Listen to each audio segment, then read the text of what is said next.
immediately with Ellen Howell, talking about SHERMAN, a shape-based thermophysical model for near-Earth asteroids. So I will keep 25 minutes about length for leaving some space for discussions. So please. That should be fine. Okay, I'd like to tell you about our version of the shape-based thermophysical model, and it's called SHERMAN, and I have lots of help with this, many co-authors. So,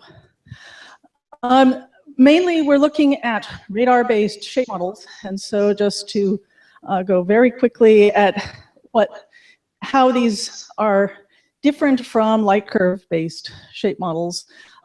We use primarily Arecibo and Goldstone, but we send a radar wave out and it bounces back, and we can see directly concavities on the surface and measure the size and the apparent velocity in the line of sight more directly. So it has some advantages, but it has some disadvantages.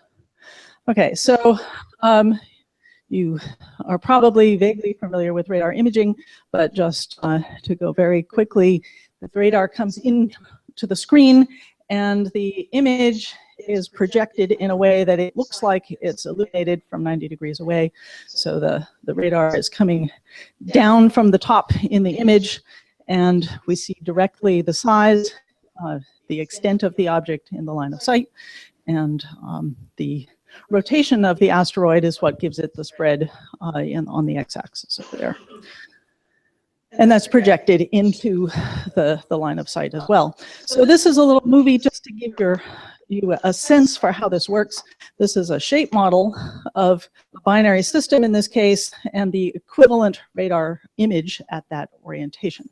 And so it's a little bit of an odd projection, but we can take a series of images and invert them in a fairly labor-intensive way, although from talks this morning, it looks like there are much better ways coming up, and so I'd like to talk to some of those people more. But this shape model is of KW4, just for illustration. So this is where our models come from. And in the last little while at Arecibo, we've detected about 400 near-Earth asteroids. About half of those we have some constraints on basic shape, and so we see various categories of shapes. And only about 50 to 100 of those have high enough quality data sets with enough coverage to get a high quality shape model. So we're not going to ever have lots of radar shape models that are up to the level of detail of KW4, but we have a lot of them at the moment, and so we haven't actually used in detail. So there is a collection of them. So we see irregular things, we see spheroids, we see elongated bodies, some of these contact binary kinds of things. About 15% of the total seem to be things like this. We see actual binaries, of course, and the caveat, of course, is that if our observation circumstances aren't particularly good, the line of sight isn't oriented well, or we don't have a lot of coverage at different viewing geometries, then our shape model is poorly constrained. So at the same time that we're collecting more radar data, we're also looking at thermal data, mainly from the IRTF, and we've been collecting spectra, particularly for the radar targets that we expect to get good shape models for, so that we can put these things together. And so we collect prism spectra for reflected information, for compositional information, and then we use specs from 2 to 4 microns, and now 2 to 5, to get some thermal observations. So at the same time, we're measuring relative reflectance, so it's not absolute photometry, but we cover the range from purely reflected to thermal dominated over this at the same time. So what we give up in terms of absolute photometry, we gain in relative precision, and we get simultaneous information about the visible and the thermal from this spectral coverage. And so we're looking at a variety of objects. This is just a sampling of the low albedo, high thermal objects, obviously, are these. And then as you get to higher albedo, you see less and less thermal. But looking at a variety of objects of a variety of sizes and shapes to try and figure out some general trends. So as we've heard earlier this morning, I probably can just skip this. Edam and other thermophysical models, the simple thermal models, assume spherical shapes and beaming factors that roll all of these effects into one, phase effects and surface roughness and all non-uniform properties and all that sort of thing. And if we happen to know the rotation rate and the pole, and part of getting a radar shape model includes the spin information and the pole, so that all comes along with it.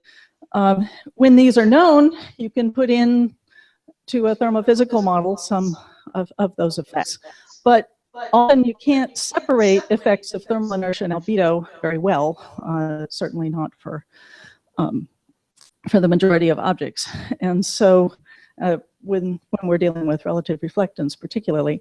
And since Wise and Spitzer diameters are based on these, we'd like to know how these simple models compare to more detailed models when we do have that more detailed information.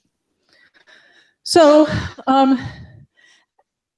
just as an example, one of the things that we're trying to do is to look at all of these radar targets, not just once, but at several different viewing geometries. So we choose objects that are observable at the IRTF over a period of time, different phase angles, different rotation phases in a single night and over several weeks. And that limits us in terms of how bright the object has to be and some things, but we can then look, these are two observations of HW1 in September and October, and so the green points are in September, and so we fit a model to that, and it fits very nicely up here. And then we take the same thermal parameters that fit and say, what should we have seen in October? And we find that it should have been very similar, just this lower curve here. But in fact, what we saw in October is the purple crosses. And so it doesn't always match, and sometimes doesn't match by a large margin. And this isn't just an isolated case. This is 2003 WM7. Here's some radar images. It looks more or less spheroidal, maybe a little elongated, but spherical objects tend to look kind of like that. And here again is observations on the 28th of November and a good fit for that. And then we predict what we should have seen about a week later on the 6th of December. And again, the model doesn't change very much. It should have been very slightly warmer. And in fact, we observe it to be the green points. So there's something else going on there. And again, for KC3, we fit this day, and on the, let's see, 30th of August, so 3 weeks later, we should have seen something down here, and in fact, we see it up there. And 86, we fit the hottest day, there's the red points, and the next 2 days the model underestimates the data by quite a lot. So, and this object again looks more or less spheroidal. We can see some little features here, but it doesn't have obvious huge non-spheroidal characteristics. And there are shape models in progress. This one is KC3. We didn't get images of JD6, but we have another opportunity coming up next month. So we can fit any single day's observations, that's easy, but the same parameters don't generally fit different days of the same object. So we'd like to understand what's going on. So we developed a shape-based thermal model called SHERMAN. Chris Magri wrote this based on the radar shape modeling program. And since he wrote it, he gets to name it. And some of you, maybe most of you are too young, but some of you may remember a cartoon years ago with Mr. Peabody and his assistant SHERMAN, and that's what this is based on. And it's only kind of an acronym, but like I said, this was Chris's choice. Okay, so this comes from the shape modeling program originally written by Scott Hudson and greatly enhanced and tended by Chris Magri over the years.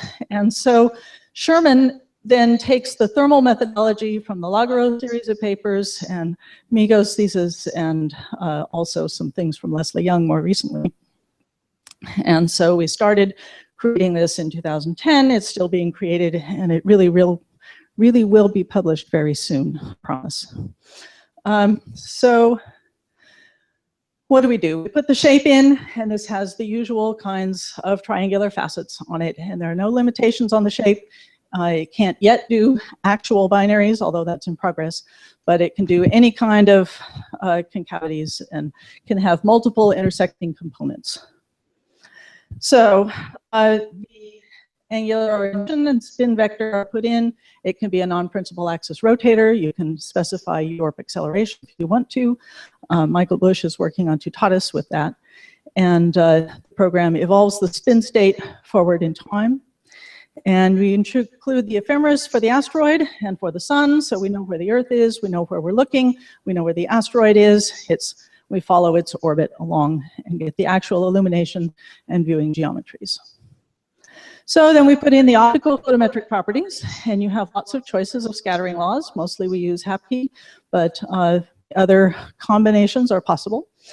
And we put in a reflectance curve, and so you can put in the from the visible to the near IR, you put in the spectrum as you observe it, and that does affect the bolometric albedo and thus the temperatures. And these properties can vary from facet to facet. We haven't been implementing that because we have enough free parameters already, maybe too many. But if it comes to the point where you do want to put different properties on different parts of the body, it can do that. And you can turn on multiple scattering, although we've found that in most cases it's not worth the computation time. But that is in there. You can follow several bounces. So then you put in the usual thermal properties, of course, the emissivity and the thermal inertia, and you can put in specific heat, and that can vary with temperature. Again, that's kind of a new feature. We haven't really been applying that yet. We don't often have asteroid data that can constrain it, but it is allowed in the model now. And you can, again, turn on mutual heating, and you can model subfacet roughness by putting the usual hemispherical craters on the facet. I'll talk about that more later. So at each step, we solve the optical problem for all of the facets, including multiple scattering if you want that, although it does slow it way down. And then you solve the 1D heat equation with boundary conditions vertically, and we ignore lateral transport.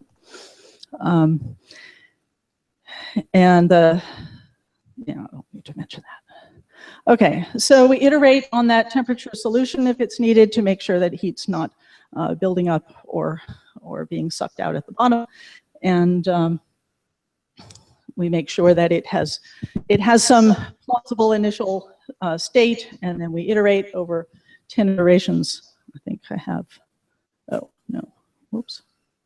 So we let the asteroid rotate for 10 iterations, 10 rotations, to let the temperatures kind of equalize and forget its initial conditions. And if they're not close enough, it starts over and keeps going until it gets there. And then we choose a time for which we want to observe it, or a series of times if you want to observe it over the whole rotation period. And you can get disk integrated fluxes to compare with photometry if that's what you want in the reflected and the thermal. Or you can get spectra. And this was mainly, we built this for comparison with relative reflectance, so that's what it's designed for, but it can do either one. So we get the reflected, the thermal, and the relative reflectance also. And we can get facet temperatures, so we can get surface temperature distributions, and we have various routines to output that. It also outputs plane of sky images, so you can see what the object looked like at that time. Okay, so for surface roughness treatment, we use the approach that we've talked about earlier this morning of Spencer and Lagaros, etc. Hemispherical craters on some specified fraction of the facet, and it's computationally convenient. We pre-compute a single crater with 500 facets in it, and we look at all of the illumination and viewing geometries that we're going to later require. And so as an initial step before you start running SHERMAN, run for your output epochs, you have it look at a single crater that's illuminated the right way and store that on disk so that you can then access it more quickly later on, and that helps a lot. And certainly the surface roughness effects are critical. They're very important. But I think we're not yet able to interpret what that means in terms of what the surface should look like. What is a crater opening angle of 100 degrees and 70%? What does that, what surface does that mean? At least I don't have a mental picture for that yet. So we're hoping that if we look at enough of these things and sort of maybe get ourselves calibrated with EROS, we might get some better ideas about that. But at least it's a way to test that effect, whether we know what it really means or not. So I'm going to talk, I'm going to take my test case is HW1. These are some of the radar images. It's a contact binary. And like I said, see a lot of these things. And here's the radar shape model that Chris Magri developed, published in 2011. And so it's got a very deep neck in here. It's got extreme concavities. And so we thought this would be a good test of SHERMAN. And so here we see the IRTF data that we got. This is just the thermal part, but we have the prism data for the reflectance as well. And these are the orientations. And we lucked out in that the 4 times we looked at it, we happened to see one side and the other side and the small end and the big end, more or less. And this is pure luck, but because we didn't know this until after the fact. But here we go. And on August 19th, we got 2 separate observations, almost a quarter of a turn apart, about 20% of the rotation apart. So we looked at it broadside and then later looked at the small end. And this is the spin axis down here. And the other axes are marked just to help your eye know how it's oriented. So all of the thermal data looked very similar except for October 1st. Which is down here. And just to remind you, I showed you this before, but the September data and the October data don't fit with the same thermal parameters. So this was, so we look at the shape model with SHERMAN, where it's oriented this way in August and this way in October.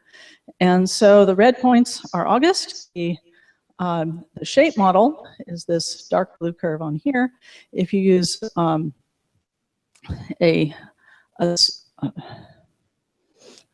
shape model for October 1st at this orientation fits those data very nicely. Whereas if you use a sphere, as we saw before, the sphere that fits the data doesn't match in October by a lot. So here, shape seems to explain it all. Great. We thought we were done. But remember, we also saw a quarter turn in August. And in fact, the August data fall right on top of each other. There was no change at all. And so we saw the same geometry, and yet the thermal data didn't change. So this was very peculiar, and I scratched my head for a while. But if we look at how the different models behave, if you take a smooth model with no thermal inertia, so the classical standard thermal model, you find that this is orientation A and this is orientation B. And so the 2 orientations are quite a ways apart. So this dark blue line and the pink line down here. And so these are much farther apart than the data, so it doesn't match. And if you get the thermal inertia too high, this is at 350, and this is with some surface roughness, but either way, now we have the same spread, but they're in the opposite sense. B is up here and A is down there. And although these points are consistent with no difference between them, if there is a difference at all, B is systematically below A, if anything. And so having B much warmer than A is clearly inconsistent. So if you have a moderate thermal inertia, though, something like 140 and some roughness, we get these curves much closer together. Certainly, if they're in one sense for low thermal inertia and the opposite sense for high thermal inertia, somewhere in between, they've got to cross over. And so with a little bit of experimentation, we found that for lower thermal inertia values, we can get these 2 curves to be very close together. And this is basically the shape effect and the surface roughness effect canceling each other. And so we weren't as lucky, actually, as we thought. So just to illustrate this a little more clearly, I hope. So these are the same 2 observations in August. And if we look at different surface roughness, different crater fractions, we find that for low crater fractions, this is 25%, the two curves are farther apart than the observations, but at least they're in the right sense. A is above B. And for 50%, they're getting close enough together to be consistent with the data. We shift it down a little bit with particular values of thermal inertia and albedo, but the distance between the two curves is getting to be about right. In fact, for 75% roughness, the two curves are nearly on top of each other, and for very high fractions, fraction of 1, the two curves are close together, but in the wrong sense. B is above A. So again, we can take surface roughness and turn it to the right spot to get it to match these observations. And so it turns out that if we do both those things, so we take the shape-based model and we get the right value of surface roughness, we see that the 4 dates that we have observations for, they all fit with the same average parameters. So it just happened that those two effects canceled each other in August, but not from August to October. Okay, so just very quickly, this isn't, again, it's not an isolated case. Here's Castalia, where we observed it at 2 different rotation orientations on August 31st, a couple of years ago. And at this orientation, we can, this is a smooth model, actually, that Sean Marshall, a student at Cornell, ran and showed DPS, but just shape changing from here to here explains the thermal curve. And if you use a spherical-based model, you need a very large change, 25% in albedo from this orientation to this one, or a change in thermal inertia of about 100 SI units, which is larger than one would consider plausible. So, but the shape-based model fits the observations. If we apply some surface roughness, the 0 is probably not reasonable. We may get slightly different values of the parameters, but those tests are in progress. So in conclusion, we find that our simple thermal models generally can't fit observations at different viewing geometries. So when you take one observation and you fit it and you get a diameter, you may not really know what the uncertainties are, because you might get something very different at a different viewing geometry. And so shape and surface roughness can have a large effect, but again, it doesn't explain everything. We have some spherical objects which don't match the spherical model, and we're still trying to figure some of that out. And so by collecting coordinated multi-wavelength observations of various different types, we hope to better understand the nature of the surface of NEAs. And so, thank you.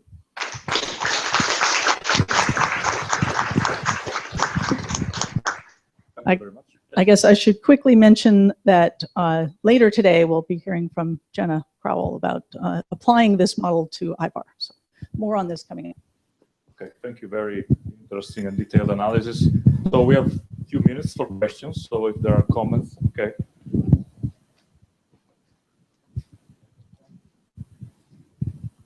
Hello. So in a thermal model fitting with SHERMAN, are you leaving the diameter free, or are you leaving it fixed at the radar diameter? The shape model comes from the radar shape model, and so that's fixed. It's not fitting anything. It's taking the shape and generating the thermal spectrum. And so no, we're not changing the shape. We're changing the thermal properties on that shape. So you just got 2 free parameters then. Thermal inertia and roughness. Well, no, we have albedo and thermal inertia, and we can, I guess I should have also said we can make conductivity and heat capacity temperature dependent. We can put in different phase functions. We can put heterogeneity on the surface. I mean, you can change the shape model. We can change the size of it. We can simply blow it up and down, and we can try different shape models. But we've been assuming that is right and trying to find thermal parameters that fit the data, not varying the shape too. So size is kind of independent of thermal data. No, the size is from the radar data. Yeah. Yeah. Right. Okay, Josh. Hi, Alan. I have a question about the emissivity that you use. Usually when we're doing this in the mid-infrared, we use an emissivity of 0.9 because most silicate material have that for both the bolometric emissivity and the spectral emissivity at the wavelength we're making the observations. So you've got a bolometric emissivity that would be the mid-infrared value, but you're making your measurements in at shorter wavelengths where the emissivity might not be close to 0.9. That's true. We can put in different emissivities. And again, we haven't been turning that knob because we already have plenty. But we can put in emissivity that's a function of wavelength if it looks like that's something we need. It might be useful just to look at sort of spectral emissivities of some materials, some relevant materials in that wavelength, just to sort of assess an uncertainty, or that component of the uncertainty in your thermal inertia. Right. So far, we're only going out to 4 microns, but. Right. Okay. Okay. So is there a wavelength range that you're looking at? It's like use language of Planck function. You're looking at the mean side. Yes. Is that highly sensitive to all these parameters? Is there a wavelength range that would be less sensitive? Well, okay, the thermal turnout is more sensitive to the albedo than the thermal inertia, perhaps, which you'd like to see the peak of the black body curve, but we don't get anywhere close to that. These are the data we can get from the ground, at least. And so this is where we've been focusing our efforts, because we think that the relative precision of the relative reflectance outweighs the advantages we might have if we had absolute fluxes, because you just can't beat those error bars down nearly far enough. But we certainly want to take advantage of whatever data is out there, and we've been looking, I guess we haven't been incorporating observations as well as we might from WISE and Spitzer when they exist. But mostly we've been banking on the fact that the radar and the spectra are coming from the same time period, maybe not the same dates, but over the same few months in the same epoch, so that we have more or less simultaneous data that's relevant to the same time period, and figuring that that's important to eliminate some uncertainties. Okay, maybe one last question, depending upon if it's long or short. So it's also a naive question, probably. There is a range of wavelengths in which I think there is some kind of overlapping between the two wings, the wings of the thermal spectrum and the wing of the scattered light. Yes, around 3 microns. Wondering whether this can have some effect, also due to the fact that different heliocentric distances maybe the thermal may change a little, the position of the wing, these kind of things. Well, the model takes both of those into account. We've completely modeled the reflected and the thermal range, and take all of it keeps track of all of that. And in the surface roughness, we also keep track of the reflected changes from the surface roughness, because those are not negligible. And so when you have a rough surface, you've also decreased the amount of reflected light that you get back at any particular viewing geometry, and there's less than that gets translated into the thermal. So we've done, I think we've done a fairly careful job of trying to balance all the energy everywhere we can and make sure that it's a very self-consistent model. But of course, it can't have all of the effects of everything, but we're doing our best. Okay, thank you again. I think we can move on with Stephen Lowry.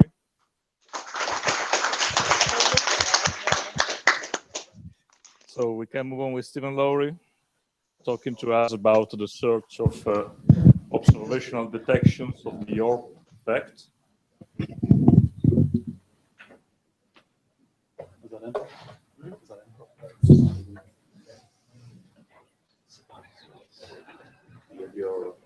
I do, yeah.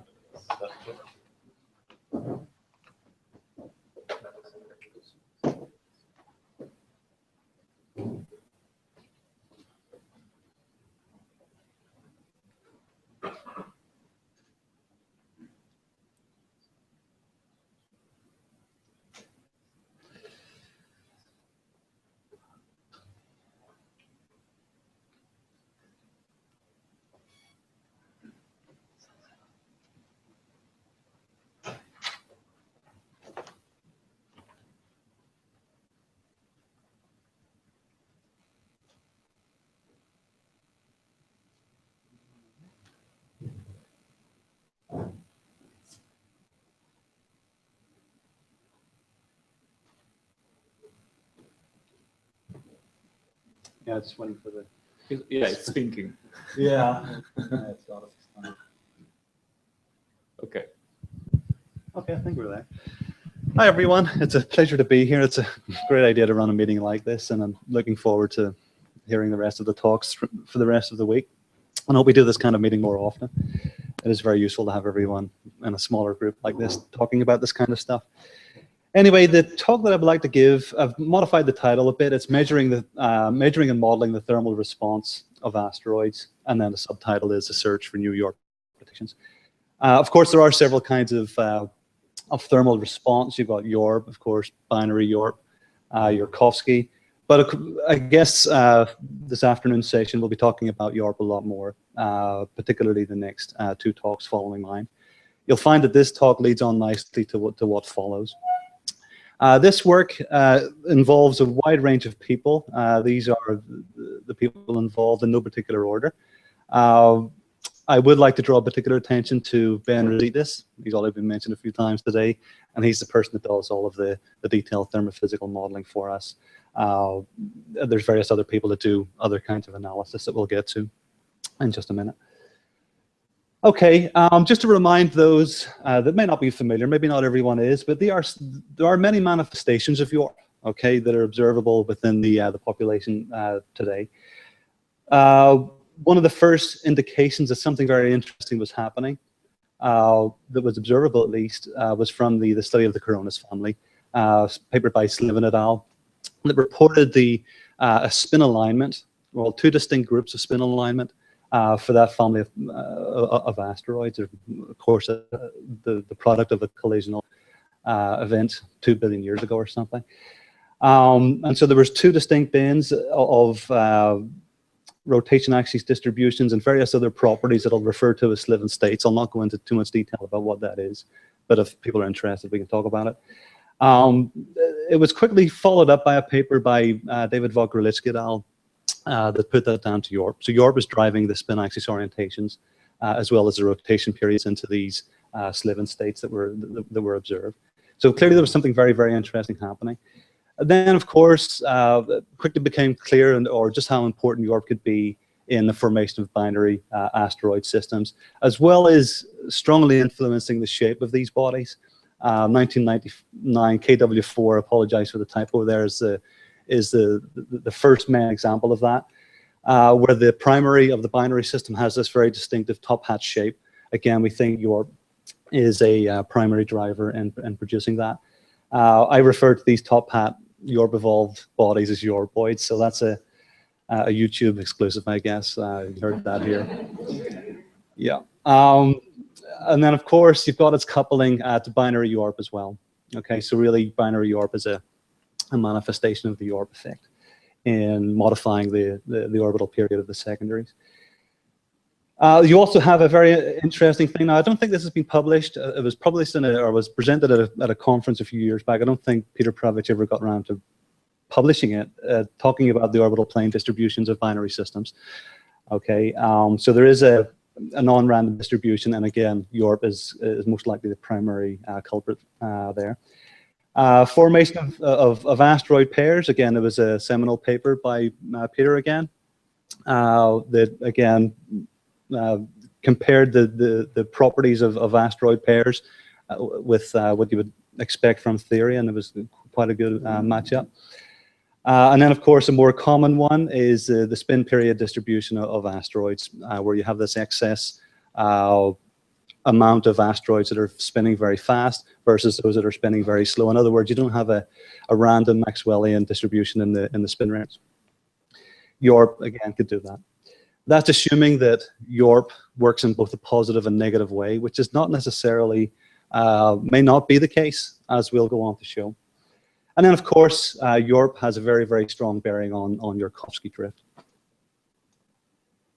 Okay, so the YORP effect's clearly very, very important. The theoretical aspect of it has been driving forward at a breakneck pace, if I'm honest, and of course that's a good thing. The observational side of things is a bit more difficult. Well, it's not that it's more difficult. It's not the right way of putting it. It's just lagging behind because of intrinsic difficulties in getting the data and various other things. Certainly, according to the model we have for getting telescope access time, it's a hindrance, but that's just the way it is. Okay, so there have been YORP detections of about 4 or 5 asteroids so far. I say 4 or 5 because one is tentative, we think. So the first few of them were 2000 PH5, and then Apollo, and that was followed up by Geographos, and then there's in the next slide, there's Eager as well. Now these are, let's quickly go through some of the numbers here just to help you compare these values in your mind. So this is the rate of change in units of radians per day. So it's angular velocity rate of change, in other words, given in these units here. So I've scaled everything so that there's an exponent of 10 to the minus 8, so that you can compare these directly. Don't necessarily be fooled by the large number of this compared to this. It doesn't necessarily give you an indication that it's stronger for PH5 than it is for other objects. Another way of looking at this is you can convert this to the rate at which the rotation period changes per year. So this is 1.3 milliseconds per year versus 4.3, for example. So you can see the numbers are very, very different there. This is just the rotation period, and then this is the equivalent values for Geographos. Other things to note are the pole coordinates, particularly the ecliptic latitude, which is minus 85. So it's very, very close to one of these asymptotic YORP regimes or Sliven states that YORP can drive the pole axes orientations into. So this is, we think, a very clear example of that. Apollo, not so much, but it's close, 20 degrees off, one of the asymptotic states. Geographos is not so much, although it is close to the minus 55 Sliven state, but it's not perpendicular to the orbital plane by any means.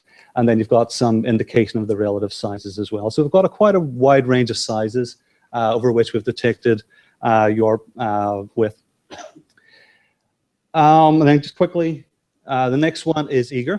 Okay, so we think it's tentative. Okay, some may argue that we've got it, some are not so sure, but I've put it in there anyway. So it's a very, very small effect. And again, you've got this very, very strong negative ecliptic latitude for its pole orientation, and it's 750 meters. So whether it's important or not, I don't know. Maybe someone in the audience has the answer at this point. But it is interesting that they're all negative so far. Now, I've put Itokawa there as a non-detection because the rest of the talk deals with our own detection of it. So I'm just listing it as a non-detection there. I'll give it away. I'm sure some of you know anyway. We detected a positive acceleration to that. And so you've got 5 cases. All of them are positively spinning up. Okay, the rotation period is decreasing with time. The rotation rate is accelerating for all cases. Now, you've only got a 3% chance of that happening.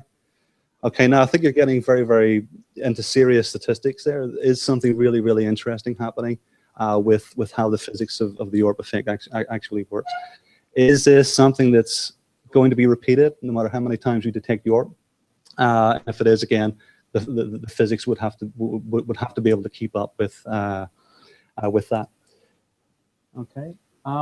Again, just very, very quickly, this just presents the previous numbers in a different way. I've just plotted the phase offset induced by YORP, so the additional phase offset that you would get over a constant rotation period versus year. So in each case, I've done it over the same 10-year time span, okay, for every single case there. So the first 4 cases, you can see for PH5, there's something like a 1,300 degree change in the rotation phase over the same time, over the same 10-year period.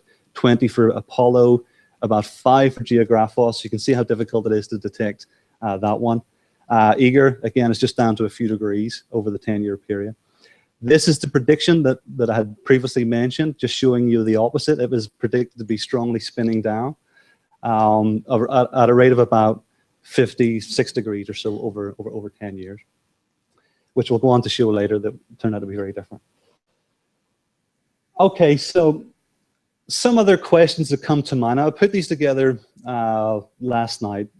Some of them may make sense, some of them may not. Some of them may be achievable, some of them may not. Some of them may be achievable with our program specifically, some of them may not. So keep that in mind.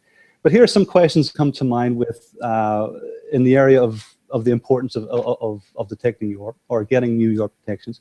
First one, I guess, is how widespread is the YORP effect? Does it affect all asteroids or all small asteroids? That remains to be seen. It may seem obvious, but there are some ideas going about that there may be internal movement that's somehow cancelling out YORP. We're never really going to know that unless we have observational detections of the effect. Another one is how significant is YORP in the asteroid belt in driving the physical evolution of larger objects? Consider asteroid Steins, for example. It's a very large asteroid, relatively large, in the asteroid belt, and yet it looks like one of these YORPoids. So clearly something interesting is happening. So how big can YORP, how big can an asteroid be for YORP to still be effective over the lifetime of the solar system? How does surface composition and structure drive the YORP effect? Again, many YORP measurements over a wide range of sizes and types, I think, would help address that. Does YORP actually cause rotational slowing? All right, so that is now a key question because we were expecting to see at least one by now. We haven't. And so that would help explain why we see these slow rotators and some of which are in tumbling states. It would also support the concept of YORP cycles. I've got a little reference in there that talks about that. The idea being that most asteroids undergo a positive and negative cycle in the rate at which YORP acts. So if you were to take a wide survey and detect YORP over a large sample, you would see a snapshot of the current population. You would expect to see a big fraction of those spinning down if YORP cycles do indeed exist. I'm pretty sure they do, but again, we really need observational evidence to support that. What are the polar orientations of YORP detected objects? That same question applies to any NEO, really. To the whole population. Theory and observations indicate that YORP can cause a spin axis to migrate to high and low obliquities.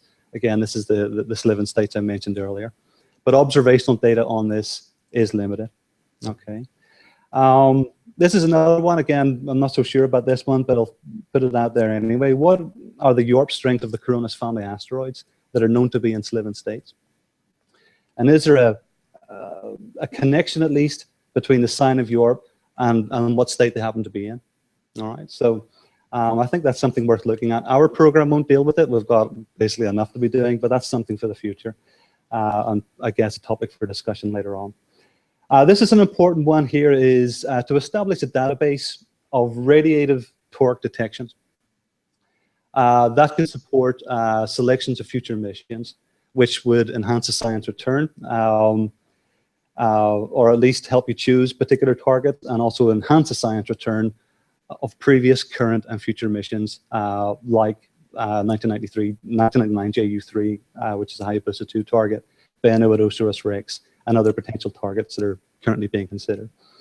So it's important to measuring YORP for these objects is very, very important because you're taking a spacecraft there, of course. You're measuring a very detailed model, surface properties, and so you have an opportunity there to really test, to construct a thermophysical model that really explains what you're seeing.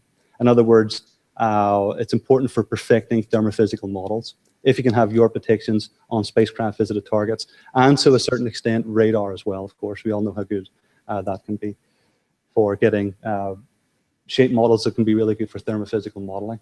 Okay, that brings us on to the main topic of the talk, and that's just to tell you a bit about the observational program that we've been running for the last 4 or 5 years or so. This is the team up here. Most of our observations come from an approved large program at the European Southern Observatory to use the 3.5 meter new technology telescope that's down there. We were given 72 nights over these periods, which is between sort of April to March 2014 there. And we had sort of 3 sets of 3 nights every 6th-month semester for the 4-year period. We were using the EFOS-2 imager and spectrograph to take imaging for light curves, to detect YORP, as well as optical spectroscopic classifications as well. There was a thermal component to that conducted at the VLT using the Vizier instrument. We fortunately got all of these observations, 103 hours worth executed before Vizier ran into problems. Fortunately, it's now back online, and we have a second phase to this program that hopefully should now be executed now the Visier's back online again. And it's just a thermal infrared spectrometer and imager operating between 7.9 and 19.5 microns or so. So it's important to get this data so that we can do our best to predict how strong YORP may be for any asteroid that we may detect YORP on. Now, this is also supplemented by, so far we've got 120 nights on all of these facilities here over the same time period. Now, so right now we're just working our way through the data. We've got some results to show you as things stand now. We're going to continue studying all of these targets. So think of this as a call for more observations. Anyone that's interested in participating in this program and can help us with the getting more observational data. If you're at the telescope and you've got a spare 2 hours, I know it's unlikely, but if you do and you're interested, let us know. We can always, at any time of the year, anytime, we can give you a target that you can fit into your program. Okay, just a quick note on the target. So this is the target list that we've put together. I'm not going to go into all of the detail on this. We don't have time. But what I would like to say is make a note of the rotation period. We try to select NEAs that are rotating between 2 and 3 hours. That makes them very practical for following up with observations. You may say to yourself, why don't you go for the really small, very fast rotators? Problem is you'll never get the VLT time to do it. If you want to survey a large sample of asteroids, you have to make certain sacrifices. So we had to go for slightly larger guys, rotating with between 2 to 3 hours, and I've already had the rotation period measured. So you've got this extra data point, 10 years in the past to merge with your data. Okay, I'll not talk about publications to date. Feel free to make a note of them if you like. These are other ones here that one of the asteroids that we've been looking at closely was Cuyo. That was a non-detection. We're writing that up. So I'm not going to go into any more detail other than that. 1986 HW1 is another important target that we've been following. That's another non-detection. Now, according to early theoretical predictions, we should have seen it by now. We haven't, but we've since refined the thermophysical model that helps predict how strong it should be, and it's actually consistent. So models are saying we shouldn't see anything just yet, and indeed that's the case.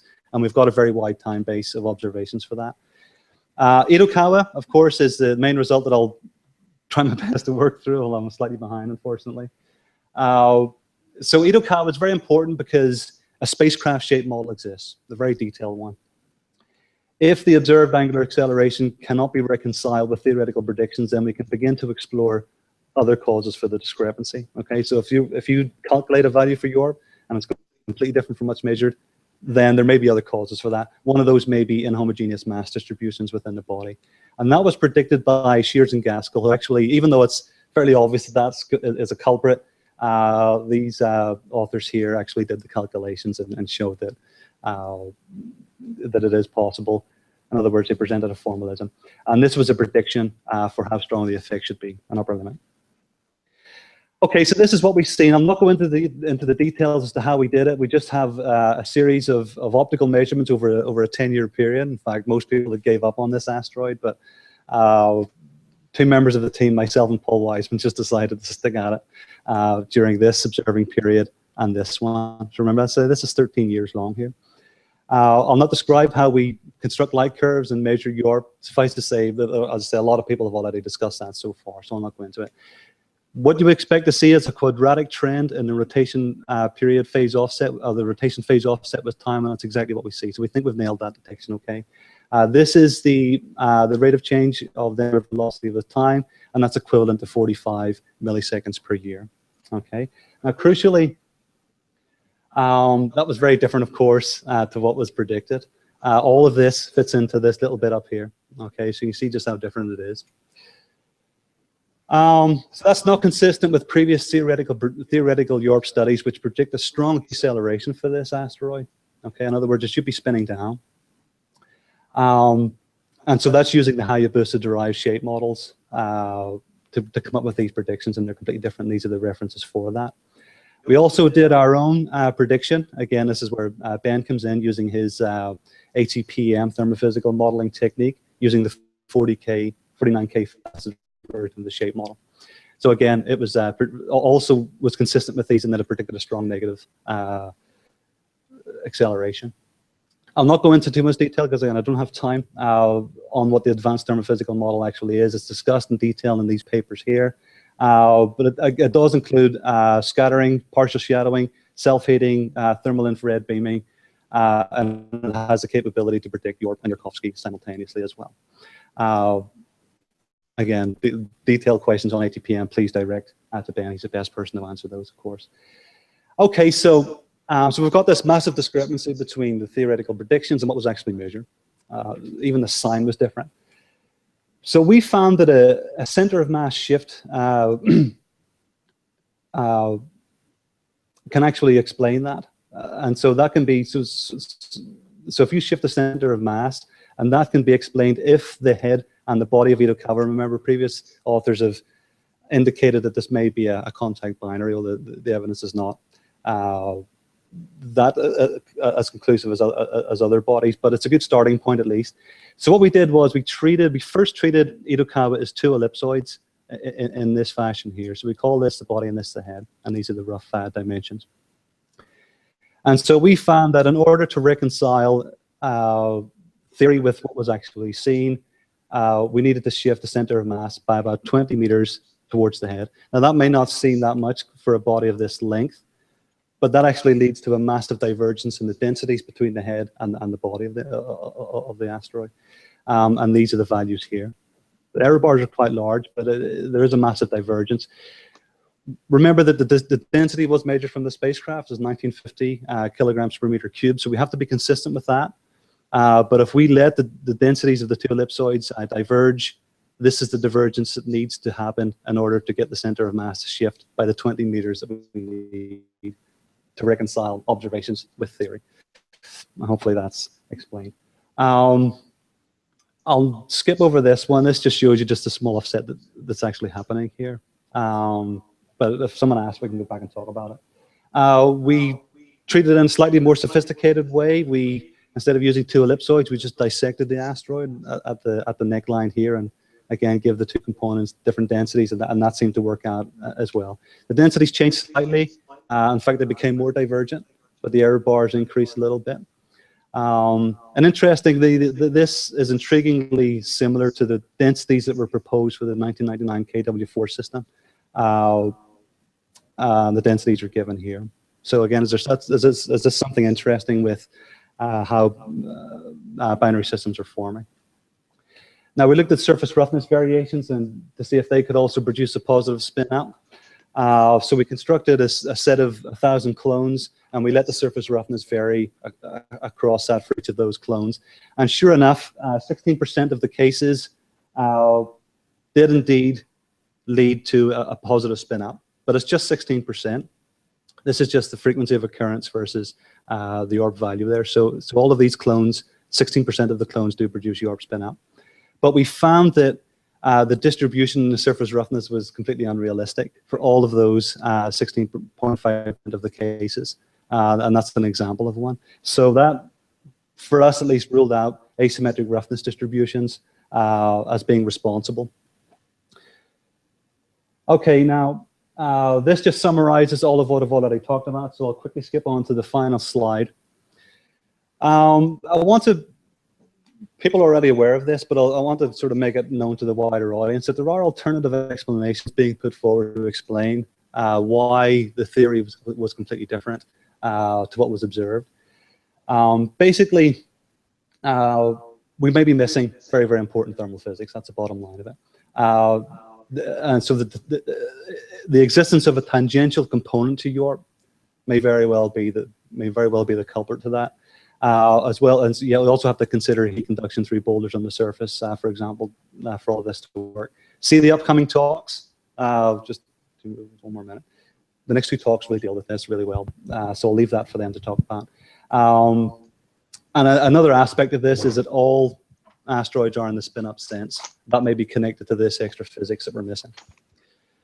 So basically what we have is Itokawa. We've now detected Itokawa. We stuck with it for 13 years in order to do it. Because it's a spacecraft target, presents a unique, at this stage, unique opportunity to advance YORP theory, as because we're now providing an ideal test bed to do that. So I look forward to hearing more about these talks. So that'll be my last slide, and I'll leave it there. Sorry for running over a little bit. And that's my last slide. Thanks.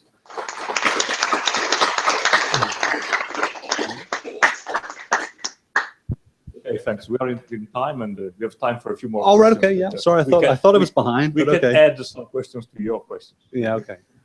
Yeah. Well, that's what I'm really hoping for. Actually, is to stimulate a discussion. Yeah, as of to course. you know. Let's keep interactions. Yeah. Yeah. That's the idea, as well as get a feel for how interested So if people you may have be. questions or answer to his questions. Yes. Well, that's also just as important. I have a naive question. Has Hayabusa only measured the total mass, or also higher order spherical? No, there was no harmonic information at all on that. We looked at that. In fact, the referee, when they got this paper through, raised that point. But no, the way it was done is that there's no other information about internal density distributions. That doesn't mean there isn't any. It's just that there was not enough information from the mission to determine that. All they had was a bulk overall density. Yeah. But yes, that would be a showstopper if we would have to be consistent with that. Yeah. Hi, I'm sure I've asked you this before, but the reason why, could it be that the reason that we're not seeing any spin down asteroids is because they're all slow rotators, and then maybe we should be looking at 50-hour rotation periods instead of the 3-hour range? Okay, yeah, there could be a selection effect in there, yeah. Okay. Yeah. Okay. Other questions, Marco?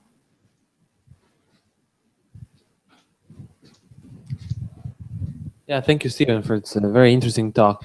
How can you explain this difference in density between the head and the body? I mean, in terms of the origin of the body, it was like two completed pieces, different put together. And do you see spectral variation between the two?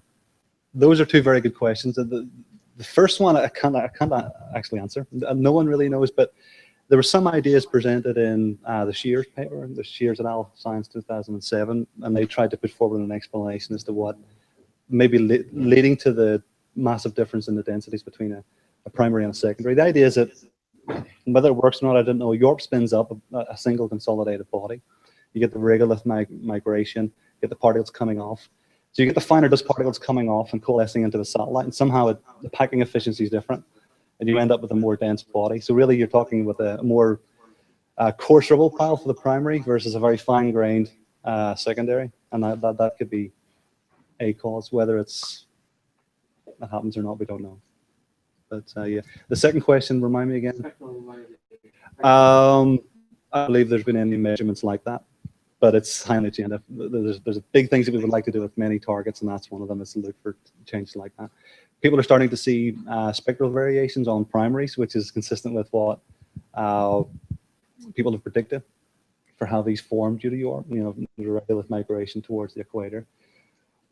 I would love to be able to do that, but it's just resources are. We just have to focus on one thing at a time. Yeah. Okay. Is there another final comment? Yeah.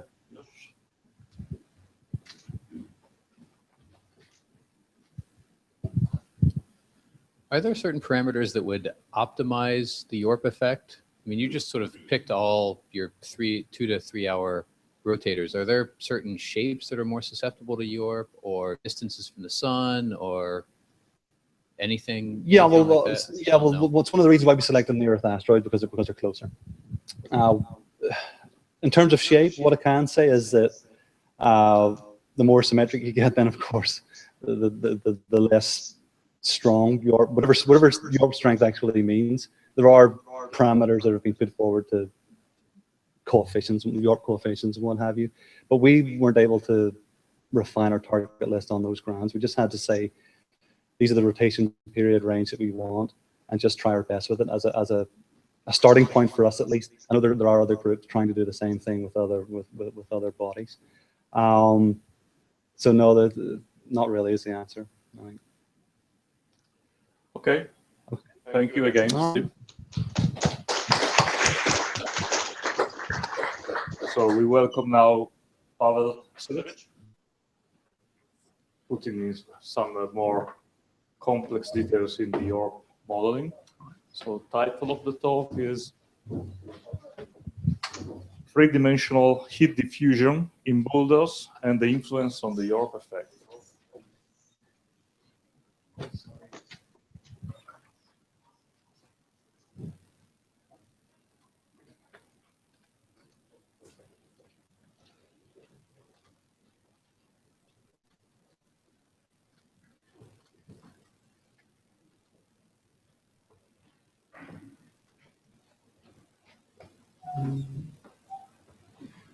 Does it work?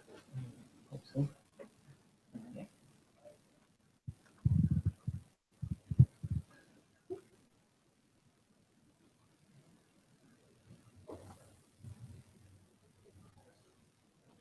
$800 by 500.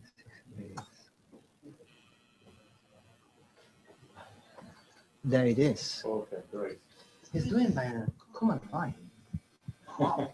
Oh, that's not nice. Just click on the computer and move the mouse. Some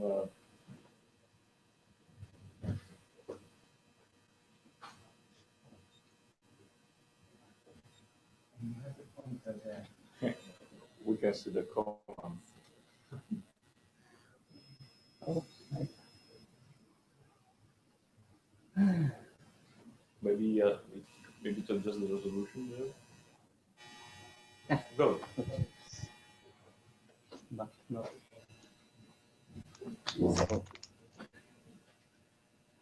Hello, it's an honor to be here and to have the opportunity to talk about my work.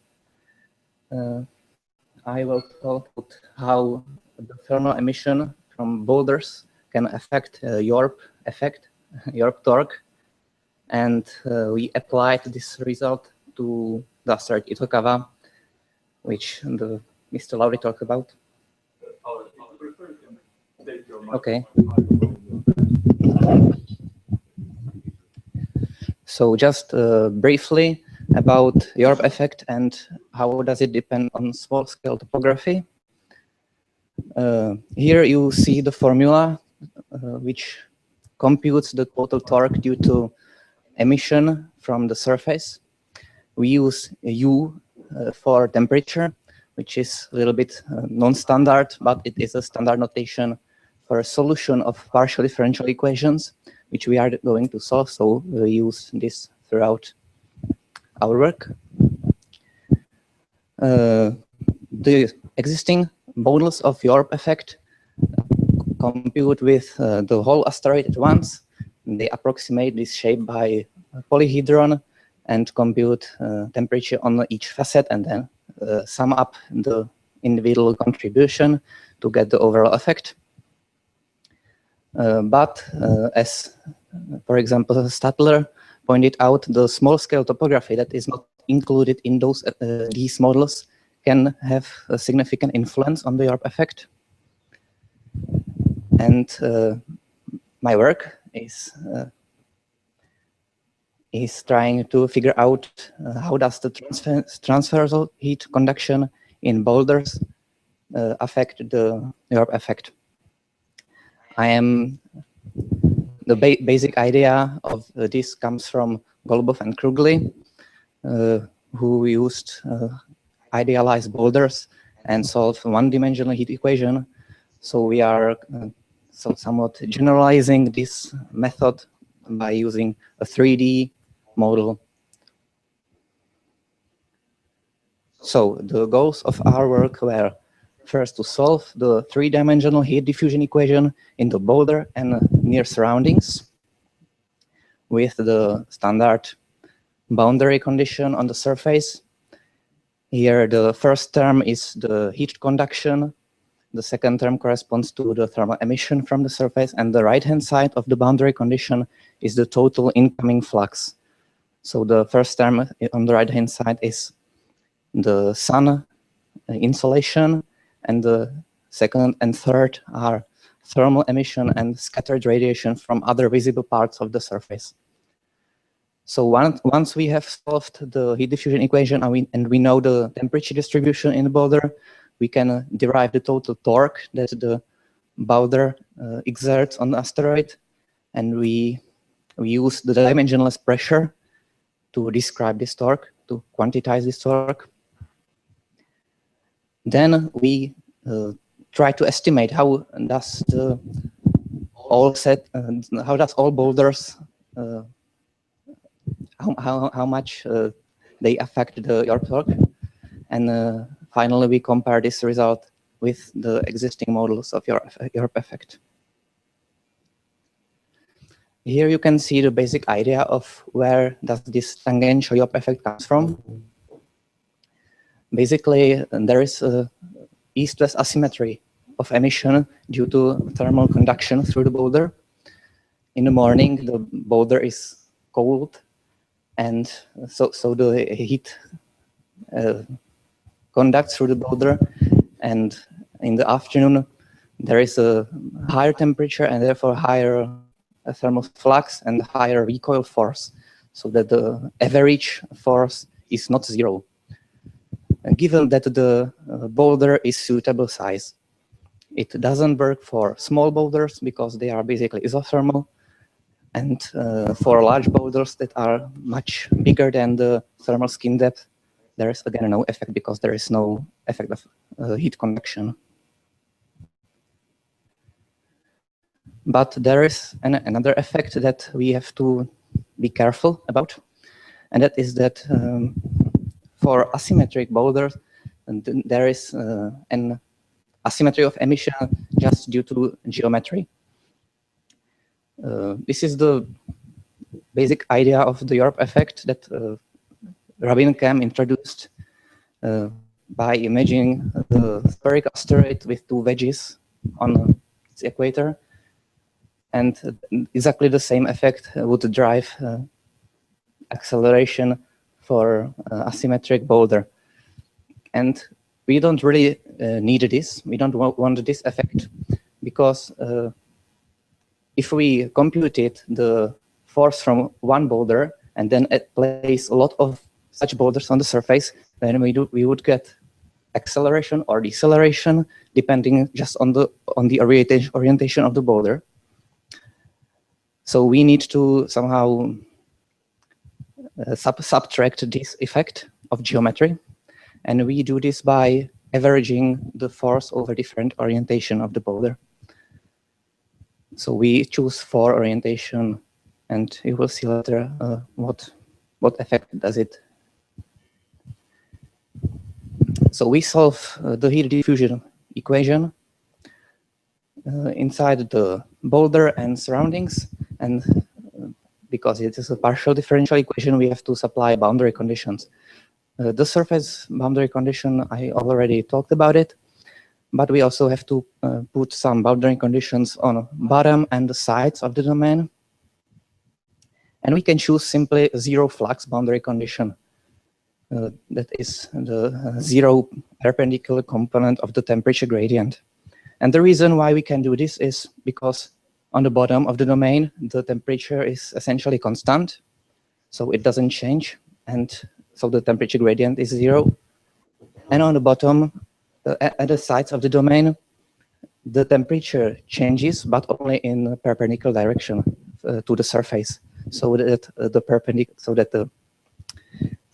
dot product is 0.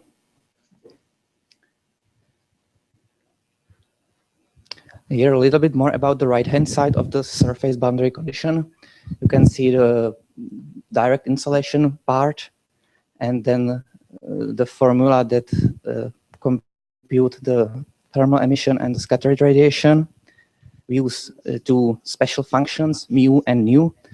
The first one, mu, is the shadowing function that is equal to 1 when the given point on the surface is insulated by sun and 0 otherwise.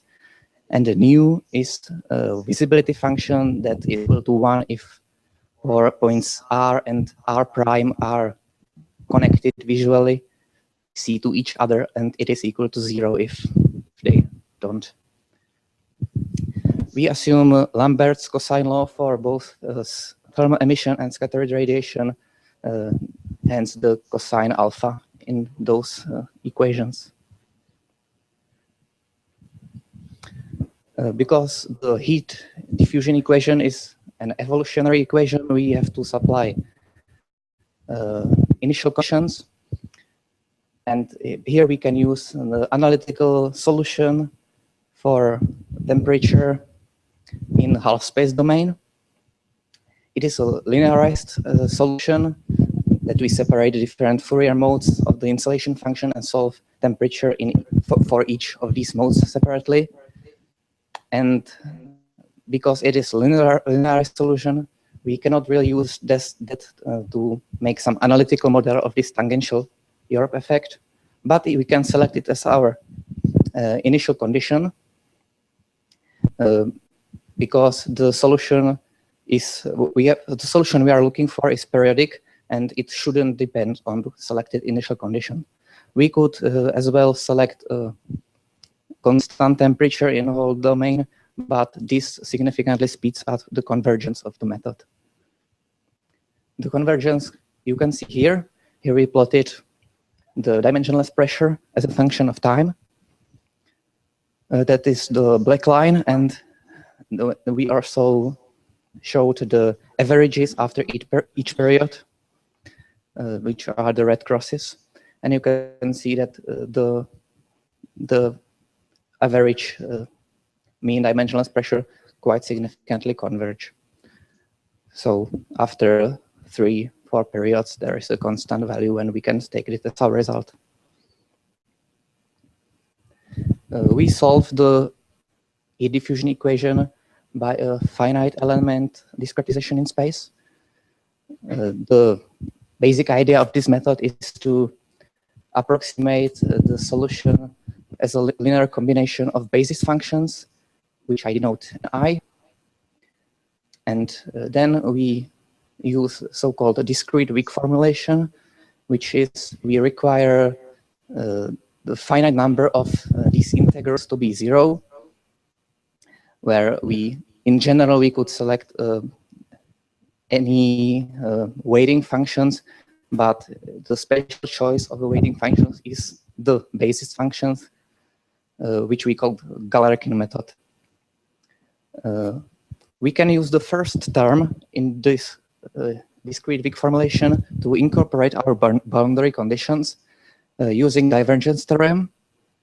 So we rewrite the divergence of the k gradient u by the integral over the surface and minus the dot product of two gradients, as you can see.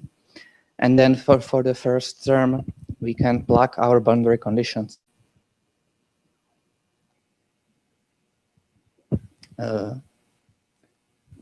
Before we arrived to our system of linear algebraic equations, we have to solve two things. The first is the discretization in time, and here we used simple implicit Euler method. So we have a constant time step, and we solve at given time the system of algebraic equations. But so far, this system is nonlinear because of the radiated term in the surface boundary condition, and thus we have to use linearization so that we get rid of this nonlinear term. We use semi-linearization, where we replace the fourth power with the linear term in U times the third power of the value from previous iteration, and we iterate until we get some final value. Unfortunately, this technique is not guaranteed to converge. So we can, instead of getting closer and closer to the solution, we could get further and further away. And in such a case, we can use a relaxation technique where we average the results from the new result from the previous iteration. So once we solve the temporal derivative and the linearization, we arrive to a system of algebraic linear equations, and we solve the system using conjugate gradient method. Here you can see the final solution. the final equation that we solve using free-form code. And on the bottom, you can see the code, the actual code that that solves the heat diffusion equation. An interesting thing in the weak formulation of the equation is that there is no sign of boundary condition on the bottom of the domain and on the sides. You can see there is a gamma 1, which I denoted the surface of the asteroid, but there is no gamma 2, which are the sides and the domain. And the reason is that this term canceled out with the term going through the boundary from the divergence theorem. To discretize the domain, we use Tetgen code.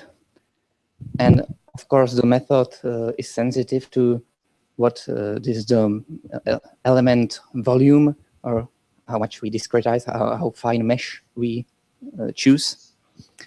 And this choice, this resolution affects the finite element method accuracy, but also the shadows that are casted by the boulder, as you can see on the image. If we select a very rough mesh, then the shadows are completely unusable.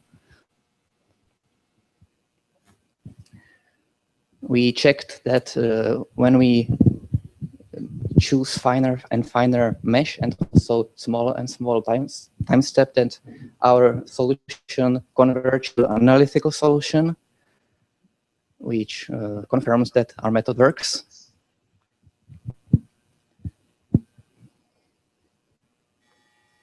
And here you can see the visualization of the temperature distribution on the surface.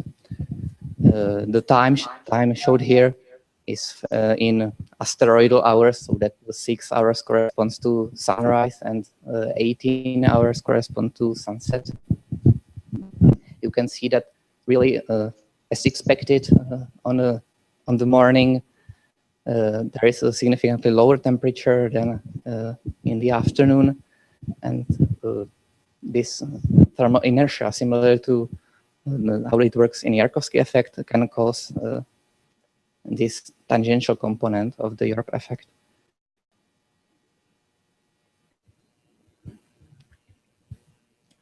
We tried to compare 4 variants of our model that differ in the boundary condition and in the method how the overall force is computed. The first we call shadowing model is the most simple. That only assumes the insulation part of the boundary condition. And then we tried to somehow incorporate the self-heating effect by multiplying the insulation by factor 2. That is the second model. The third one, there we directly computed the self-heating and the scattering by the formulas you saw earlier. And the last we call complete in parentheses. And there we also assume that the force can have a different, the recoil force can have a different direction than the normal direction due to absorption of the radiation on other parts of the surface. And the most interesting result is that the self-heating causes increase of the dimensionless pressure, or the total recoil force, which is somewhat a different behavior to what the global YORP does, where the self-heating usually causes a decrease of the effect. And also interesting is that the self-heating model is quite similar to the model where we multiplied the insulation part by factor 2, so that by simple multiplication we can get a very similar result to the model where we compute the self-heating and the scattering directly. And similarly, the shadowing model, which is the most simple model, is quite close to the complete model, so that we can use the simple fastest model, and we know that we won't get the order of magnitude error or something like that. We know that it is quite similar.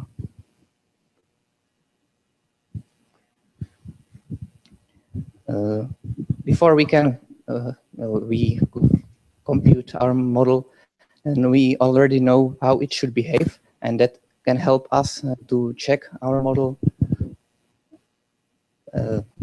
We know that for very high conductivity, the boulder should be isothermal, and there should be no recoil force at any given point in time.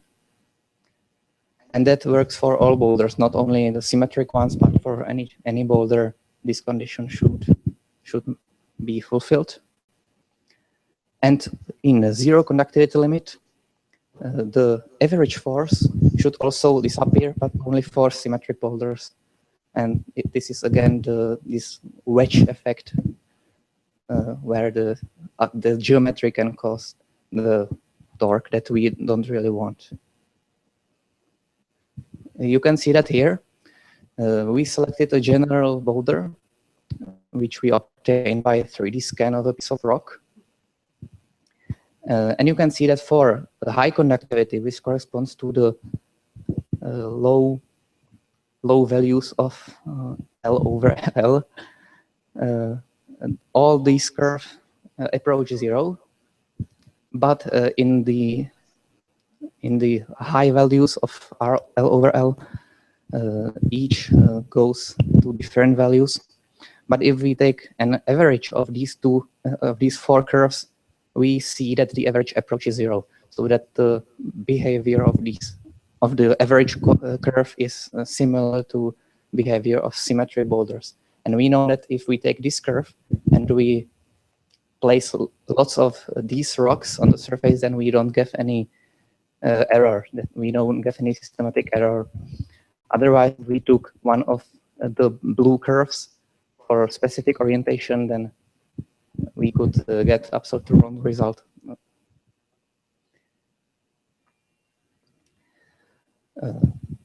So we computed the force or the torque caused by a single rock, and now the question is how much these boulders the torque in total. We can take a spherical asteroid to get some estimate of the total magnitude of this effect. We selected a 1 kilometer asteroid with 2,500 density. We don't know the total coverage of the boulders, how much boulders cover of the surface, so we selected 10%. It can be different value, but let's say it's 10%. And based on these curves I showed earlier, we derived the dimensionless pressure, and we computed that these boulders should cause acceleration of about 2 times 10 to the -9 radians per day squared, which corresponds to spin-up timescale of about 32 million years. And we can compare this to the result of YORP effect on Gaussian random spheres, because of course there is no YORP effect on a spherical body. So we select Gaussian random spheres of equivalent radius. And there the YORP effect causes a spin-up timescale of about 14.3 million years. You can get it is a comparable value, that's the same order. It seems that this effect would really be significant.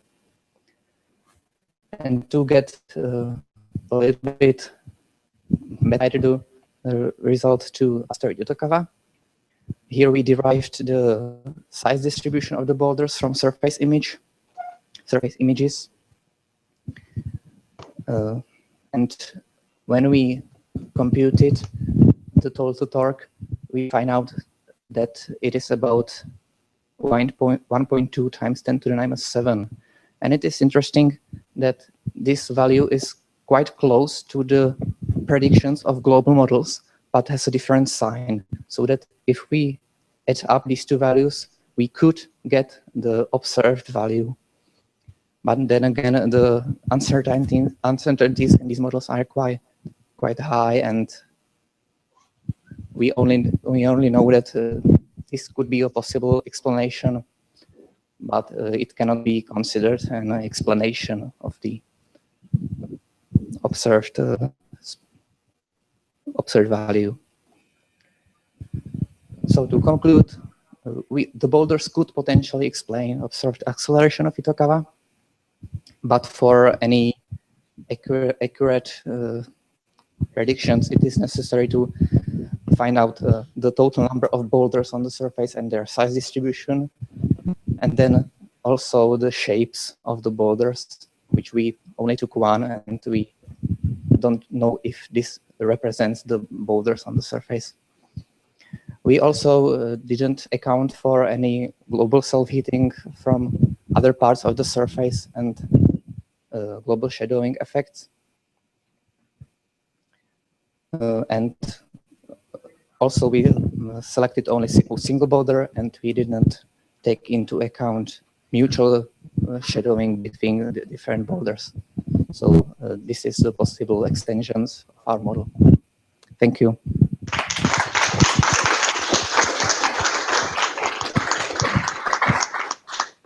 Very much for the other comment? Too fast for me. I totally missed it, but I had the impression the fact you calculate is sizing independent of the boulder size. Is that correct, or did I miss something? Here this pi is the magnitude of the torque, and this L over L, that is the size of the boulder divided by the thermal skin depth. So for given thermal parameter, this corresponds to the size of the boulder. The following up calculations were taken at the maximum. For the spherical, yes, to make it simple, and there we assumed this size distribution, and we computed total torque for a high number of boulders at different parts of the surface using this distribution and the curve from the previous slide.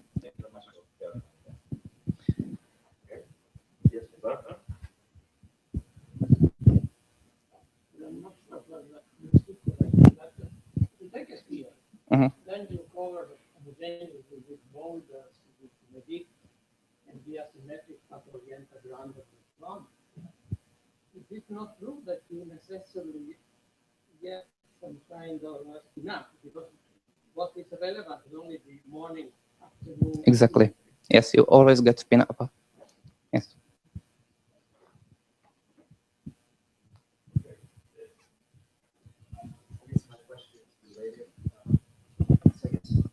Fundamentally, what hypothesis is temperature gradient.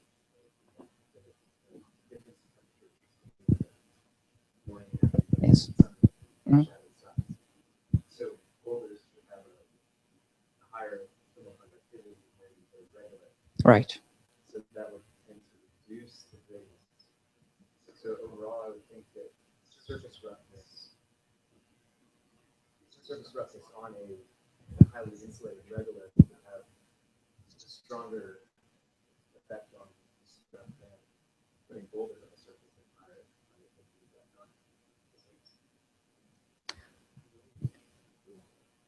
Well, it depends only on the size of the boulder. For higher conductivity, the higher boulders are relevant. For when the conductivity is lower, then lower boulders are causes this effect.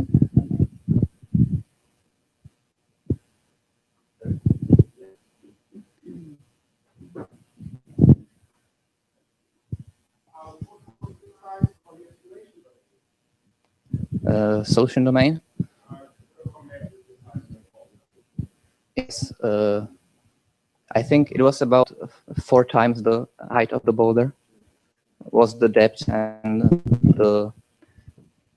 I don't exactly recall the width of the boulder, but I checked how how does this computed force depend on the size of the domain, and I didn't find a significant dependence.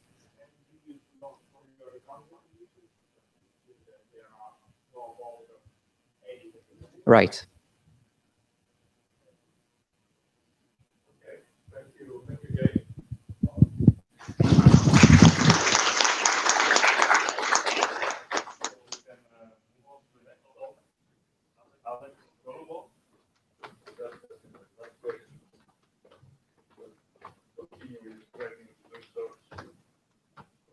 Modeling tangential YORP.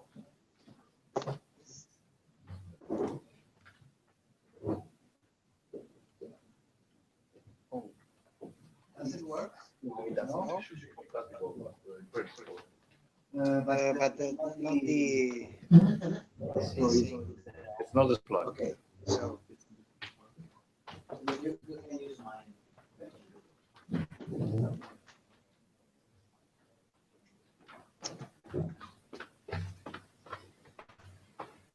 I'm sorry.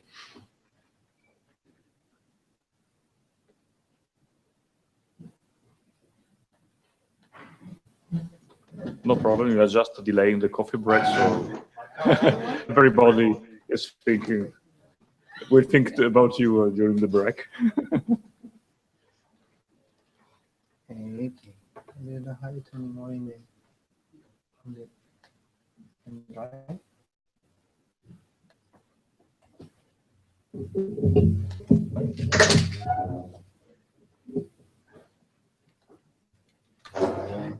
see, I think I have your PDF.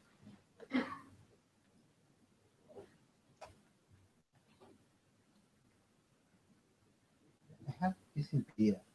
If you want. You don't have the movies or something like that. Or can I use this? Yeah.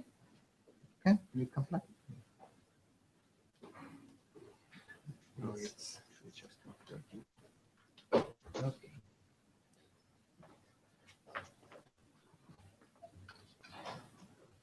go.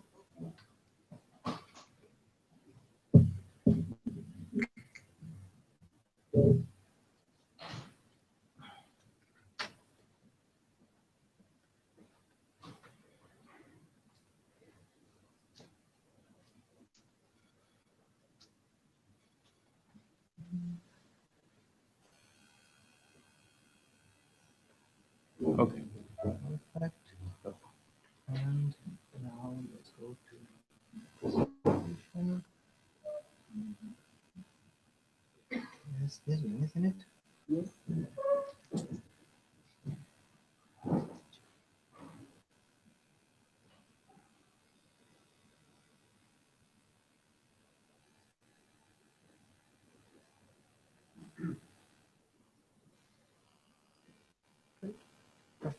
Thank you. Here you can Go back and forth. Here you have the time if you want. Oh, thank you.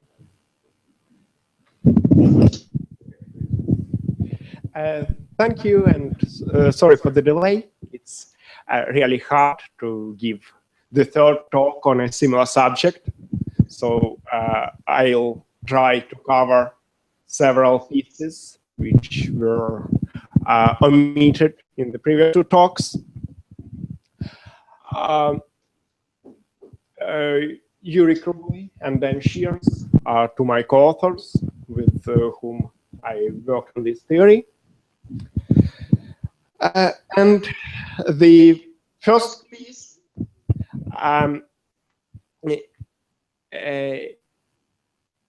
is just some history of the Yarkovsky effect. Of course, everyone knows how, what is the effect basically.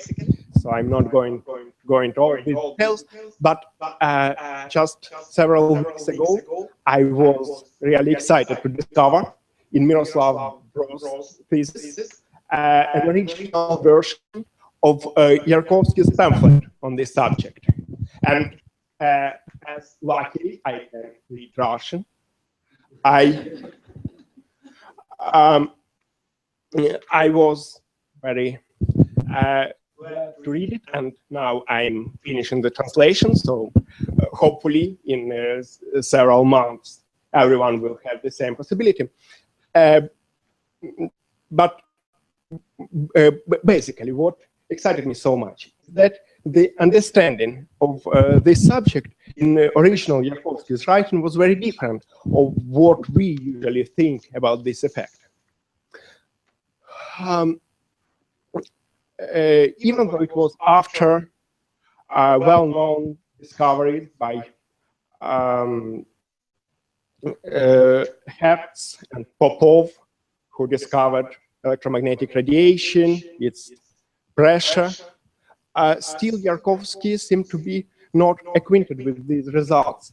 And he thought purely in terms of wave in luminosity F. And what he assumed is that planets, when moving around the sun, experience friction against this ether. Due to this friction, they had to fall down onto the sun. And he had to introduce some force to compensate for this pressure. His force was caused by pressure of ether molecules themselves. So he assumed ether to consist of some atoms which could penetrate some pores onto the body on its front side.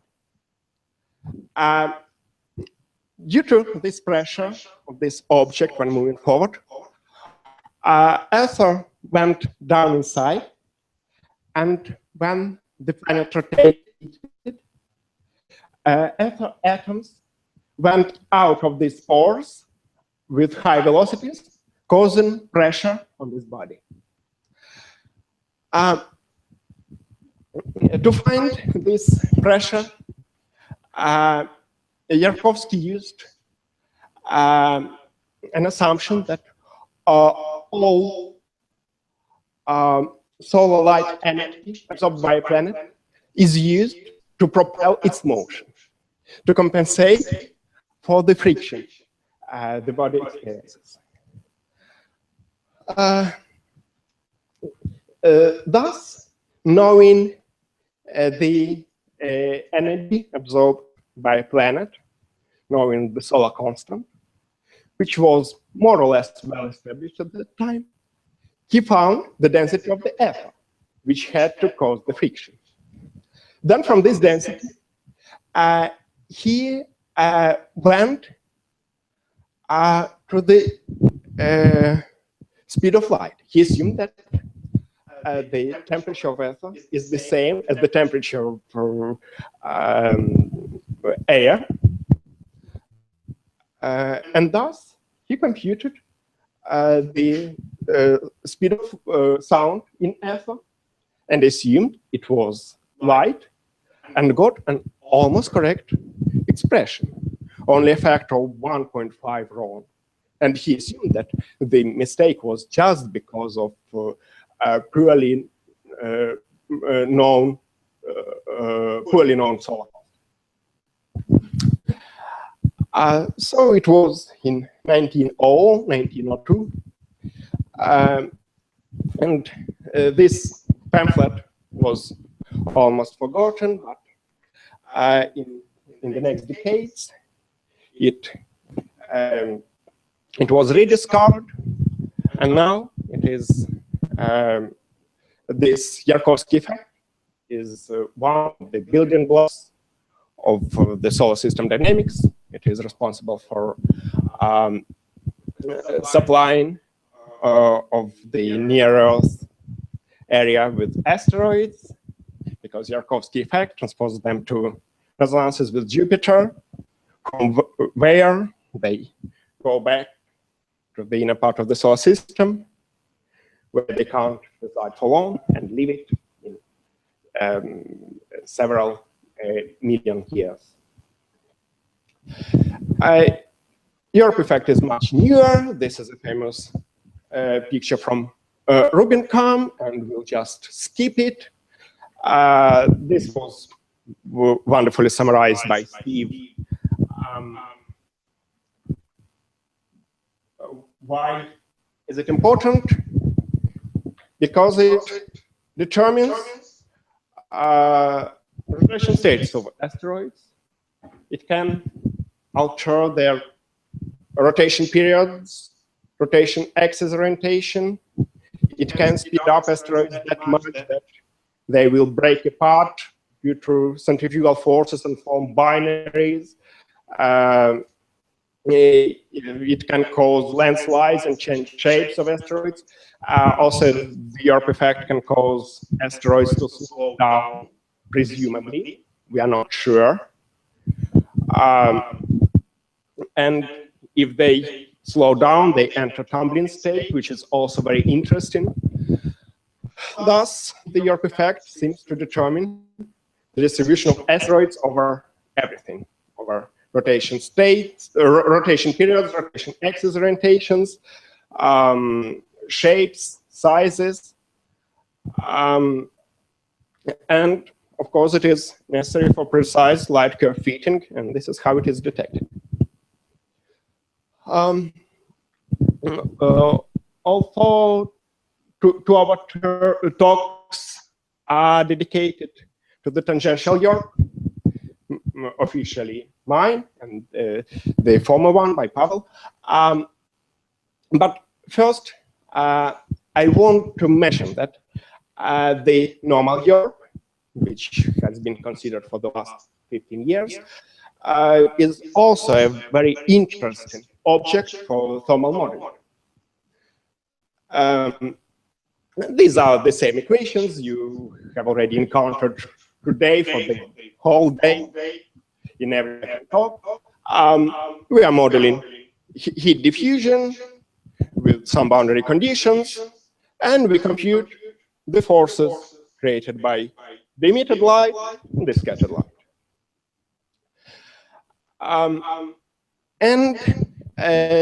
These forces can be computed in really simple one-dimensional connectivity models. The applicability of these models to real asteroids is questionable, but the result is very interesting and physical. Pavel has just mentioned that we can determine the torque over through integrating over the surface of the asteroid, and then we may average it over time. I'm trying to propel a different approach, which seems to me to be much more intuitive. We take a single patch asteroid surface and average over time the torque experienced by the surface. Thus, we disentangle between different patches. It can be done only if the asteroid is convex, and most models we have to deal with really are. And if doing so, we can express the torques as integrals over the surface of the asteroid with some functions, pz, p sine, p cosine, which can be determined from the solution of the equations from the previous slide. And this is a generalization of the approach which we proposed, Cruz and me, in 2010, and which perfectly realized Sari and Steinberg in 2011. But they had no thermal modeling. They just assumed instant emission of light. If we don't do it and perform full one thermal model simulation of the asteroid, we get these functions numerically, and we can use them for any asteroid to study it. And the task of determining the normal YORP effect just shrinks into integration over the surface of the asteroid with its shape is known. Here, I just, as an example, plotted one of these functions, p sine, as a function of latitude on the asteroid for several different values of the thermal parameter. Interestingly, this model allows several analytic simplifications. In the case of very high thermal parameter, and in the case of very low thermal parameter, we can either assume that the temperature almost instantly acquires its equilibrium value, or that the temperature is almost constant all the time. This model can be extended to discuss more detail of the normal YORP. For example, we can compare if it is applicable to non-convex asteroids. We can compare analytics done with this model versus straight tracing. And for slightly non-convex asteroids like Thermops, it works, but for much more non-convex asteroids like Puerto or Golubov, it fails. We can use this model for non-circular orbits, for non-Lambert scattering law, and it's all interesting by itself, but the point I want to make is that the theory of the normal YORP effect already can account really many details. And now, for us, people doing the YORP effect, the biggest problem with YORP is just that we don't have models good enough to apply our theories, shape models. With T-YORP, it's all much worse. The first model of T-YORP we used was the one discussed by Pavel, with two meridional walls standing on the asteroid. The asteroid rotated. There was some temperature distribution inside this wall. It changed over time, and in the morning, the eastern side of the wall experienced the bigger recoil pressure. In the evening, the western side of the wall experienced a bigger pressure. And on average, there was a non-vanishing mean pressure, which accelerated the asteroid's rotation. It depended on the thermal parameter and the thickness of the wall, and the effect was like a resonance. It was substantial only in a relatively narrow range of thermal parameters close to unity and thickness of the wall close to the heat conductivity length. Of course, this model was unsatisfactory. We see no asteroids with meridional walls one-dimensional. So the last year we went to a more sophisticated model. We tried to get rid of the last two assumptions, and this is what we used. These were spherical boulders lying on the surface in a periodical arrangement with distances AR between these boulders, and their centers were HR above the surface. The regolith was assumed to be a perfect heat insulator, capable of instant re-emission of the absorbed light. And the boulders were capable of linear heat conduction with boundary conditions according to Stefan-Boltzmann law. Why we chose this model? because it was simple. So here I probably behave as an old school Soviet theorist, but I just want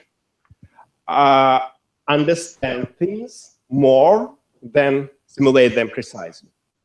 So I was really interested in how the tangential YORP effect depends on the relevant parameters of the problem. So I tried to choose a model in which we had not too many relevant parameters. In this case, there were only 5: age, latitude, thermal parameter, and R divided by the thermoconductivity length. We obtained temperature distribution in these stones in different instants of time. Again, as in the previous model, we had the stone propelled in the eastern direction in the morning, in the western direction. But we had the stone pushed by its eastern side in the morning, by its western side in the afternoon, with a non-zero average, which resulted in this non-vanishing mean force experienced by the asteroid. And this is the plot I want. Dependence of the non-dimensionalized tangential YORP pressure on all these parameters. When I say non-dimensionalized pressure, I mean that I divide the pressure by the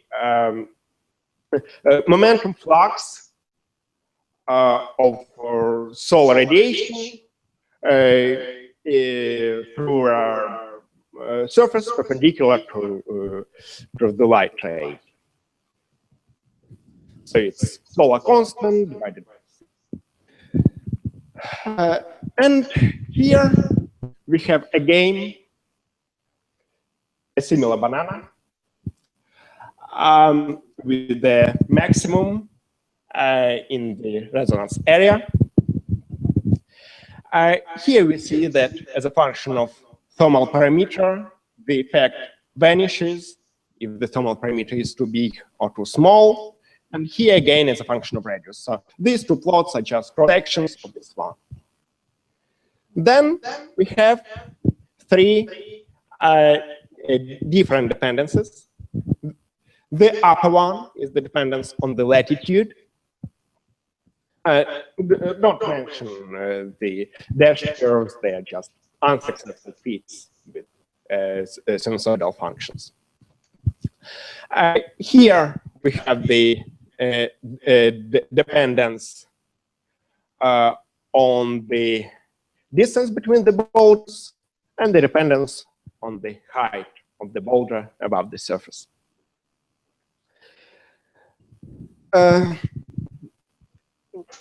Does this approach us to understanding of this effect? Well, a little bit. But of course, much more sophisticated modeling is absolutely necessary. For now, we could only get rid of the last 2 assumptions. And the circular orbit and zero obliquity are still limiting us. Also, spherical boulders are indeed not the most realistic thing either. The relation of the N-YORP and the T-YORP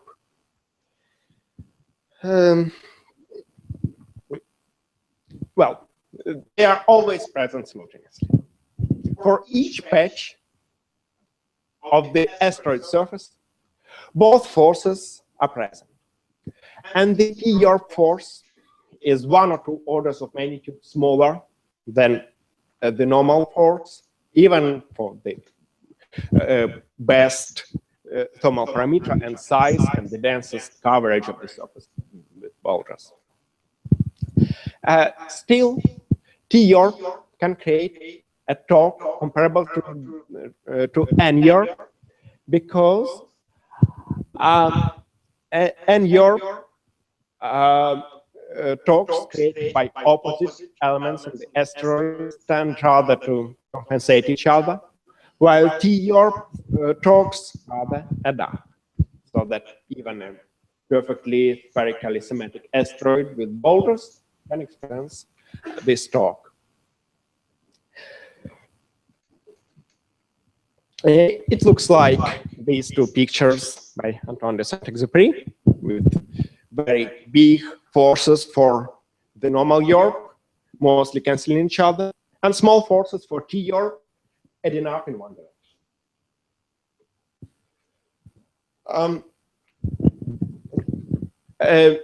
Then I decided, well, I'm an old school Soviet theorist, so I want to simplify it even further. And I tried to go from this honest modeling of heat diffusion to just some rule of thumb estimate leading to analytic expressions for this force. What I did, I took a stone, in this case also a one-dimensional wall, separated it into two parts, and instead of writing partial differential equation for heat conductivity, I wrote another differential equation for heat exchange between these two parts, assuming that the temperature in each of them is constant in space and depends only in time. Assuming also some simplifications similar to the former paper, linearizing boundary conditions and taking only the first two terms of Fourier components, I got these two differential equations, which could be easily solved. Well, this is of course not a toy model, but just some extravagant primitivistic model. But the result is still very similar. We have a banana. And a formula is relatively simple, tending to zero everywhere away from the center. The same formula can be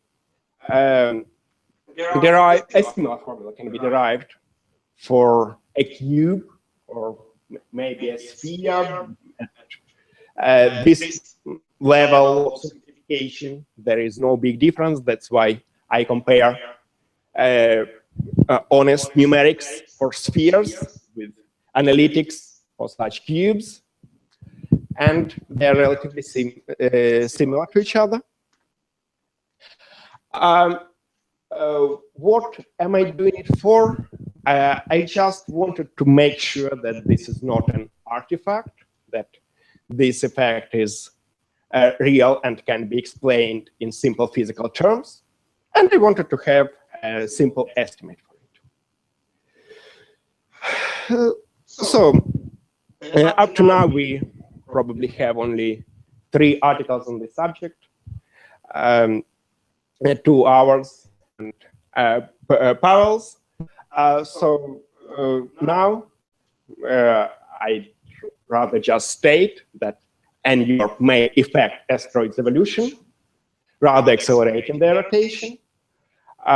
Maybe it's important for it to cover, but we don't know really much about it yet. And we have plenty of open questions which are interesting for this effect. What happens for non-zero obliquity? Well, we can extrapolate from what we know, but we need to get this numerically. Sensitivity to the shape. Are really cubes and spheres the same? Well, if we take Parallel's simulation and change the stone shape, how much does the effect alter? What happens if there are several stones of different sizes which partially shadow each other? Does the tangential YORP effect add up algebraically or rather cancel each what happens if we have stones of different sizes and shapes? Grooves on the asteroid are also very interesting, grooves and regolith, because regolith tends to have a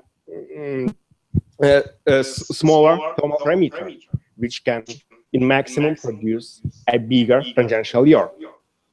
And of course, the evolution of an asteroid under T-YORP and N-YORP combined is the most interesting ultimate aim of all this research. Thank you very much.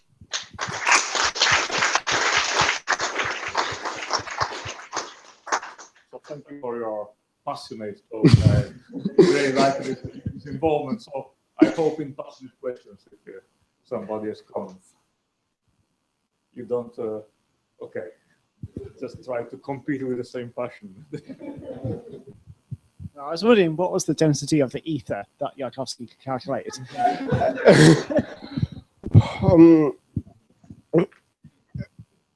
I don't remember the figure, but it had roughly 10 zeros after comma, something like that. There was another question somewhere. Okay. I think it was speed of light divided by speed of sound squared times smaller than the density of the air. So roughly 10 to the 12th, I think, something like that. So my question is similarly silly.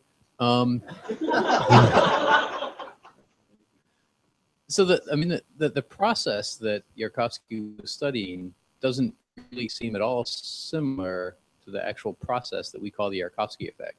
So who rediscovered Yarkovsky's work and decided that this radiation imbalance should be named after him? It was Erpik, an Estonian astronomer, who in 1950s rediscovered his work and referred to it when discussing solar light pressure on asteroids. And later, this concept was used by O'Keefe.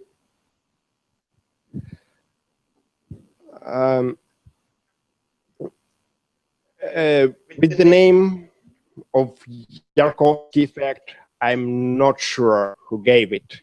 With the YORP effect, it's clear it was Guggenheim. For sure, I remember Paolo Farinella's papers, but I don't know if these are the first varieties used. I don't know.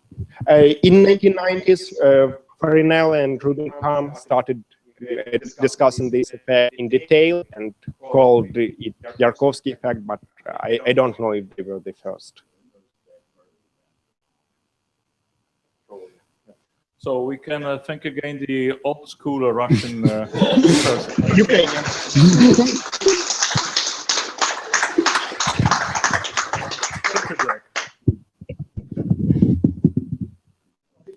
Yes, coffee break.